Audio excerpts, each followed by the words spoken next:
오직 하나님의 말씀만이 영적인 지도요, 우리의 삶의 모든 것이 되는 주님의 축복의 말씀인 것입니다.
귀한 찬양 감사드립니다.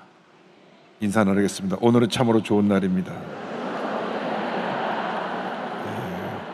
우리 모두에게 좋은 일이 일어납니다.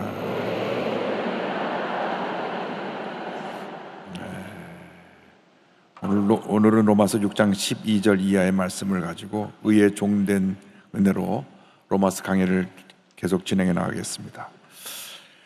로마서의 큰 두 주제는 하나는 죄라고 하는 것이고 하나는 은혜라고 하는 것입니다. 모든 인간이 죄에서 자유로울 수가 없습니다. 죄 가운데 태어나서 죄 가운데 살다가 죄 가운데 죽어가는 것이 우리 인간의 운명입니다. 그런데 예수님께서 오셔서 십자가에서 구원 사역을 완성하심으로 하나님의 은혜로 말미암아 우리에게 구원의 길이 열렸습니다. 죄의 종으로 살던 우리가 이제는 하나님의 자녀로 사는 큰 은혜 가운데 들어오게 된 것입니다. 그래서 우리 예수 믿는 사람들은 늘 주님의 은혜에 감사해야 되고 은혜에 거하면서 주님의 영광을 위해 살아가는 우리 모두가 되어야 할 것입니다. 오늘 6장 12절 이하에 먼저 말씀하고 있는 것은 이제 죄가 우리를 주장하지 못하게 하라는 것입니다. 6장 12절을 다 같이 보겠습니다. 그러므로 너희는 죄가 너희 죽을 몸을 지배하지 못하게 하여 몸의 사역에 순종하지 말고. 여기서 사도 바울이 계속 강조하고 있는 것은 죄가 우리 육신을 주장하지 못하게 하라. 영적으로 우리는 예수를 믿을 때 옛사람이 십자가에 못에 박혀서 죽음으로 말미암아 신분이 바뀌었습니다. 죄의 종으로 살던 우리가 하나님의 자녀로 신분이 바뀌어진 것입니다. 그러나 실제적으로 우리의 삶을 보면 아직도 육신을 입고 있는 동안에는 죄성이 우리 삶 가운데 머물러 있습니다. 그래서 우리는 내 안에 자리 잡고 있는 옛사람의 모습과 싸워야 되는 것입니다. 내 힘으로 싸우는 것이 아니라 예수 믿을 때 내게 임하신 성령의 은혜로 옛사람의 모습과 싸워서 날마다 우리가 주의 은혜 가운데 거하는 삶을 살아야 됩니다. 그리고 우리 자신을 하나님께 드리는 삶을 살아야 합니다. 13절입니다. 다 같이 보겠습니다. 또한 너희 지체를 불의의 무기로 죄에게 내주지 말고 오직 너희 자신을 죽은 자 가운데서 다시 살아난 자같이 하나님께 드리며 너희 지체를 의의 무기로 하나님께 드리라. 그래서 우리가 예수 믿고 난 다음 우리의 신앙 자세는 소극적으로 내 안에 머물고 있는 죄의 문제를 다루는 것이 아니라 이제는 적극적인 신앙 자세로 옛사람과 싸우면서 우리 자신을 전체 주 앞에 드리는 삶을 살아야 된다. 우리의 영과 혼과 육, 내 삶 전체를 주 앞에 드리는 삶을 살아갈 것을 강력히 권고하고 있고, 로마서 12장에 가서 이제 교리편이 실천편으로 옮겨지면 어떻게 살아야 될 것인가, 로마서 12장 1절에 이렇게 권면합니다. 그러므로 형제들아, 내가 하나님의 모든 자비하심으로 너희를 권하노니 너희 몸을 하나님이 기뻐하시는 거룩한 산 제물로 드리라. 이는 너희가 드릴 영적 예배니라. 그러니까 우리가 예수 믿고 구원받은 자답게 살기 위해서는 옛사람의 정욕을 물리치고 우리 삶이 하나님께 드려지는 삶을 살아야 되는데, 이제는 내 삶 자체가 주 앞에 드려지는 산 제물이 되고 그것이 바로 하나님께 드리는 영적 예배가 되어야 된다고 성경은 말씀하고 있는 것입니다. 무엇보다도 우리는 늘 우리 자신이 은혜 가운데 있는 자임을 확인해야 됩니다. 로마서 6장 14절입니다. 죄가 너희를 주장하지 못하리니 이는 너희가 법 아래 있지 아니하고 은혜 아래 있음이라. 이제는 율법 아래에서 늘 우리의 죄를 지적받던 그런 삶이 아니라 이제는 은혜 가운데 있으면서 우리는 죄에서 해방된 하나님의 자녀라는 것을 깨닫고 예사랑과 싸워 승리하며 하나님의 영광을 위해 살아가는 우리 모두가 되어야 합니다. 우리는 은혜 안에 사는 것입니다. 은혜 가운데 사는 것입니다. 예수를 믿고 나서도 그 하나님의 은혜를 깨닫지 못하고 부정적이고 입을 열면 늘 원망과 불평을 하고 옛사람의 모습으로 살아가고 있다고 하면 출애굽했으나 아직 가나안의 땅에 들어가지 못하고 광야에서 40년을 도는 이스라엘 백성과 다를 것이 아무것도 없습니다. 그들은 그 놀라운 은혜로 430년 동안 애굽에서 종살이 하다가 해방되었는데 마지막 10번째 재앙이 6월절 어린 양의 피를 통하여서 이스라엘 백성은 구원을 받고 모든 애굽의 첫 태생 바로 왕의 장자로부터 시작해서 모든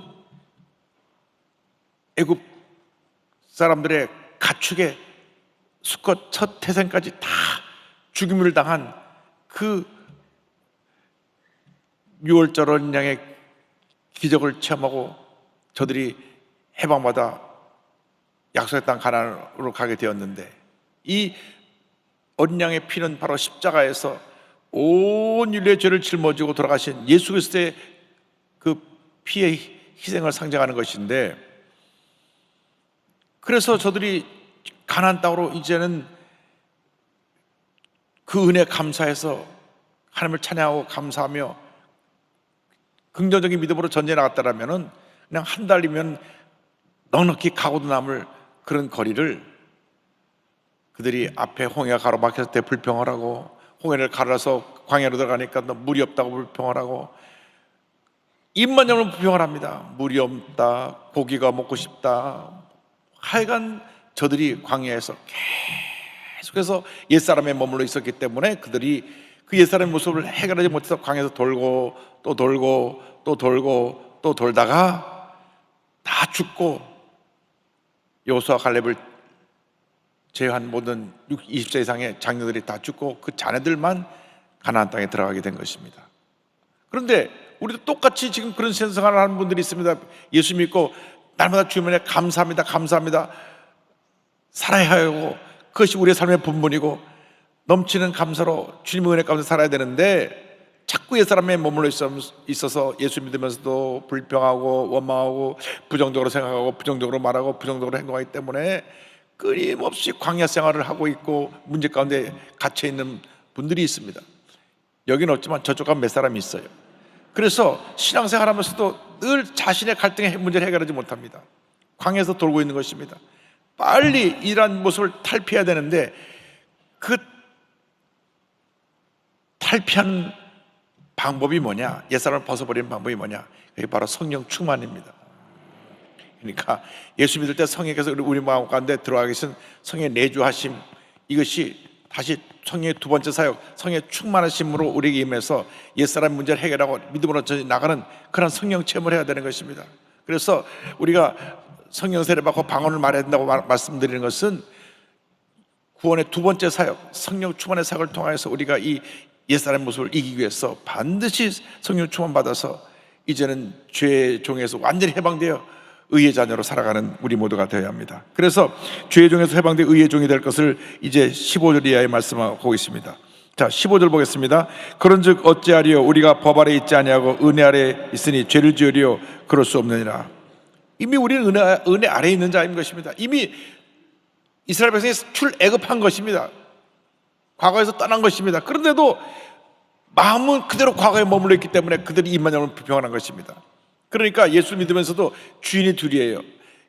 옛사람이 한편에서 나 주인 역할하고 있고, 새 사람이 또 내 삶의 주인 역할하고 있으니까 내가 어느 쪽을 따르느냐에 따라서 성령으로 충만하지 못해서 옛사람을 따라가면 죄의 종이 되는 것이고, 성령 충만해서 옛사람 모습을 벗어버리면 의의 종이 되는 것이고, 그래서 이게 내 안에서 두 주인을 섬기고 있는 내 자신이 갈등하는 것입니다. 그래서 신앙생활이 예수 믿는 날부터 하나라 갈 때까지 갈등이라 그랬는데, 성령 충만을 받아서 이 갈등의 구조를 벗어나야 되는 것입니다. 성령 충만 받아서 하나님의 은혜법을 따라 살아가는 우리 모두가 되어야 하는 것입니다. 우리가 무엇에 순종하고 있느냐? 16절 다 같이 보겠습니다. 너희 자신을 종으로 내어주어 누구에게 순종하든지 그 순종함을 받는 자의 종이 되는 줄을 너희가 알지 못하느냐? 혹은 죄의 종으로 사망에 이르고 혹은 순종의 종으로 의에 이르느니라. 어느 것을 따르냐? 죄를 따라가면 결국 우리에게는 사망이라고 하는 결과가 기다리고 있고, 우리가 의를 따라가면 영생이라는 결과가 우리를 기다리고 있는데, 우리는 의의 종의 신분을 바뀐 모습으로 살아가서 하나님 영광을 돌리는 우리 모두가 되어야 합니다. 17절 18절 다시 설명합니다. 하나님께 감사하리로다. 너희가 본래 죄의 종이더니 너에게 전하여 준 바 교훈의 본을 마음으로 순종하여 죄로부터 해방되어 의에게 종이 되었느니라. 원래 죄의 종이었는데 이 복음의 본질을 담은 이 교훈을 믿음으로 받아들여서 의의 종이 되었다는 것을 강조합니다. 이것을 사도 바울이 계속해서 또 강조하는 이유는 그만큼 우리가 죄성이 강하고 그만큼 우리가 옛사람의 모습에 머물리는 사람이 많기 때문에 사도 바울이 계속해서 강조하고 있는 것입니다. 예수를 믿어도 늘 성령으로 충만하지 않으면 다시 또 죄의 종의 노릇을 하고 옛사람의 모습으로 돌아갈 수 있는 우리 연약성을 알고 있기 때문에 늘 사도 바울이 이것을 우리에게 강조해서 설명하고 있습니다. 그래서 죄의 종에서 의의 종으로 바뀌었다는 것을 다시 한번 그 19절 이하에 설명합니다. 죄의 종에서 의의 종으로 바뀐 모습에 대해서 19절 보겠습니다. 너희 육신이 연약함으로 내가 사람이 예대로 말하노니 전에 너희가 너희 지체를 부정과 불법에 내주어 불법에 이른 것 같이 이제는 너희 지체를 의에게 종으로 내주어 거룩함에 이르라. 너희가 이제는 죄 가운데 살면서 죄와 불법을 향하며 살았지만 이제는 의의 종이 되었기 때문에 너희 자신을 이제는 거룩함에 이르도록 노력하라. 거룩함이라고 하는 뜻은, 거룩의 뜻이 원래 분리라고 합니다. 분리. 우리가 거룩해진다고 하는 것은 죄와 분리되는 것입니다. 옛사람과 분리되는 것입니다. 하나님이 거룩하시다 하는 것은 죄와 상관이 없으신 완전하신 하나님이라는 것을 말씀해 주고 있는데, 우리가 그 하나님의 거룩성을 예수 믿고 난 후에 우리 삶 가운데 이루어야 되는 것입니다. 이제는 하나님 앞에서 하나님이 인정하신 삶을 살기 위해서 노력을 해야 됩니다. 이전에는 죄의 종으로 의와 상관없이 살았었습니다. 20절입니다.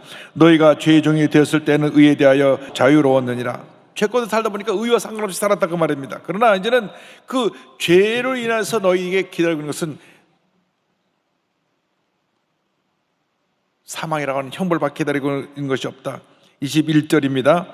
너희가 그때 무슨 열매를 얻었느냐? 이제 너희가 그 일을 부끄러워하나니 이는 그 마지막이 사망임이라. 그러니까 우리가 죄의 결과로 우리에게 다가오는 것은 죽음이라고 하는 형벌인데, 죽음 이후에는 영원한 지옥 형벌이 우리를 기다리고 있습니다. 사람이 태어나서 죽는 것은 정한이치인데 앞서거니 뒤서거니 결국 우리는 죽음이라고 하는 마지막 우리의 종착역에 도달하게 되는데, 의의 종이 된 사람은 영생 천국에 이르게 되고 죄의 종이 된 사람은 영원한 지옥 형벌에 떨어지게 되는 것입니다. 그래서 이제는 우리가 영생을 얻었기 때문에 거룩한 열매를 맺으라는 것을 22절에 우리에게 권면합니다. 그러므로 이제는 너희가 죄로부터 해방되고 하나님께 종이 되어 거룩함에 이르는 열매를 맺었으니 그 마지막은 영생이라. 여기 보니까 거룩함에 이르는 열매라고 하는 표현이 나옵니다. 그러니까 하루아침에 거룩해진다는 말씀이 아니고 날마다 거룩해짐으로 우리 삶에 거룩함의 열매가 맺혀져야 된다는 것을 말씀하고 있습니다. 이것을 신학적인 용어로 성화, sanctification이라고 표현을 쓰는데, 예수 믿는 그날부터 하나나라 갈 때까지 우리가 날마다 거룩해져야 됩니다. 이 거룩해진다고 하는 내용은 우리 자신이 하나님 앞에서 예수 그리스도를 닮은 모습으로 변화되는 그런 거룩함이 내적인 성화입니다. 내적 성화가 있어서 성의 열매가 맺혀서 사랑과 희락과 화평과 오래참과 자비와 양성과 충성과 온유와 절제가 같은 성의 9가지 열매, 예수님의 성품이 우리 삶 가운데 맺혀짐으로 내적 성화가 이루어져야 되고, 외적 성화는 이 변화된 나의 모습을 이웃에게 전하여서 내게 임한 예수님의 구원의 은혜가 이웃에게 전하여지는 역사가 나타나야 되는 것입니다. 우리가 이와 같은 숙제를 갖고 있기 때문에 우리 예수 믿는 사람들이 이제는 정말 거룩한 열매를 맺어야 됩니다. 거룩한 열매를 맺지 못한 1차 책임은 우리 책임입니다. 우리 1차 책임. 1907년 평양 대북운동이 일어났을 때는 온 평양이 완전히 성령 은혜 가운데 뒤집어져서 술주정뱅이가 사라지고, 도둑질 하던 사람이 도둑질한 물건 갖다 도로 갖다 반납하고, 주인 돈을 삼자 훔쳤던 종이 회개하고 주인 앞에 훔쳤던 도로 가져오고, 대회개 운동이라고 사회적 성화가 일어난 것이 평양 대북운동입니다. 지금 그 같은 대북운동이 다시 일어나야 됩니다. 지금 한국에 이런 총체적 위기 있을 때 1천만 크리스찬이 일어나야 되는 것입니다. 성령으로 충만해서 개인적 성화를 사회적 성화로 승화시켜서 이 사회가 변화되는 역사를 이루어야 될 줄로 믿습니다. 위기가 기회입니다. 이게 우리나라가 힘들고 어려울 때 우리에게 사명을 주신 것입니다. 이제는 우리 각자가 우리 잘못을 철저히 회개하고 또 회개한 후에 그다음 거룩한 열매를 맺어서 내 자신이 변화된 만큼 이 사회를 변화시켜 나가는 그러한 주님의 일꾼들이 되어야 할 것입니다. 그래서 오늘 23절에 이와 같이 결론을 짓고 있습니다. 다 같이 보겠습니다. 죄의 삭은 사망이요 하나님의 은사는 그리스도 예수 우리 주 안에 있는 영생이니라. 죄의 결과는 결국 영혼적 형벌의 사망이고, 하나님의 은사 선물은 그리스도 예수 안에 있는 영생이라고 말씀했습니다. 우리가 예수를 믿을 때 우리 삶 가운데 이미 영생이 주어진 것입니다. 조의 영원한 생명이 주어진 것입니다. 요한복음 3장 16절, 그 예수를 믿기만 하면 우리에게 주신다는 그 영생의 축복을 이미 우리는 다 받은 것입니다. 그러므로 우리가 오늘 이 말씀을 통해서 깨닫는 것은, 우리가 육신을 입고 아직도 옛사람의 잔재가 내 몸에 남아있지만은 성령 충만한 받아서 이 옛사람의 모습을 정복하고 의의 열매, 거룩한 열매 맺어서 개인적 성화를 이루고, 개인적 성화를 이루는 우리 모두가 대영적 군단을 이루어서 사회적 성화를 이룸으로 말미암아 이 사회가 변화되고 새롭게 되고 하나님의 은혜가 넘쳐나게 되고 모든 문제 해결되는 그런 위대한 하나님의 역사를 이루는 우리 모두가 되기를 간절히 소원합니다. 기도하겠습니다. 사랑과 은혜와 자비가 원하신 하나님 아버지, 오늘 말씀을 통하여 죄의 종과 의의 종에 대해서 확실하게 깨닫게 하시는 은혜를 감사드립니다. 우리가 한 번뿐인 인생 살면서 예수 믿고 하나님의 자녀가 되어서 죄의 종에서 의의 종이 되고 하나님의 자녀가 되었는데, 아직도 옛사람의 모습에 머물러 있는 저들의 모습을 용서하여 주시고 철저히 회개하고 성령 충만받아 거룩함이 이르는 열매를 맺게 하여 주옵소서. 감사하고 예수님의 이름으로 기도 올리옵나이다. 아멘. 몸이 아파오신 분은 아픈 자리에 손을 치고, 문제와 손을 가신 분은 가슴에 손을 얹고 기도합니다. 사랑과 은혜와 자비가 무한하신 하나님 아버지, 주의 말씀에 의지하여 손을 얹고 기도하오니 주님 안수하여 주옵소서. 병든 자에게 손 얹은 나으리라고 말씀하셨으므로 주님의 이 시간 안수하여 주시옵소서. 나사렛 예수 그리스도의 이름으로 말하니 모든 질병은 떠나갈지어다. 머리끝부터 발까지 각 개인과 가정에서 모든 질병은 떠나가라. 심한 두통, 불면증, 우울증, 노려제, 각종 정신질환은 물러갈지어다. 눈과 코와 입과 귀와 목에 질병은 떠나갈지어다. 어깨, 척추, 허리, 관절염이 물러갈지어다. 심장병, 위장병이 떠나갈지어다. 고혈압, 당뇨가 물러갈지어다. 악성 종양과 암은 떠나가라. 피부병, 난치병, 불임증은 물러갈지어다. 자녀를 위한 기도가 응답될지어다. 각 가정의 모든 기도 제목들이 응답될지어다. 직장과 사업에 하나님의 은혜와 축복이 임할지어다. 모든 기도 제목이 주의 가운데 응답될지어다. 기도하고 구한 받은 줄로 믿어라. 감사하고 예수님 이름으로 기도 올리옵나이다. 아멘.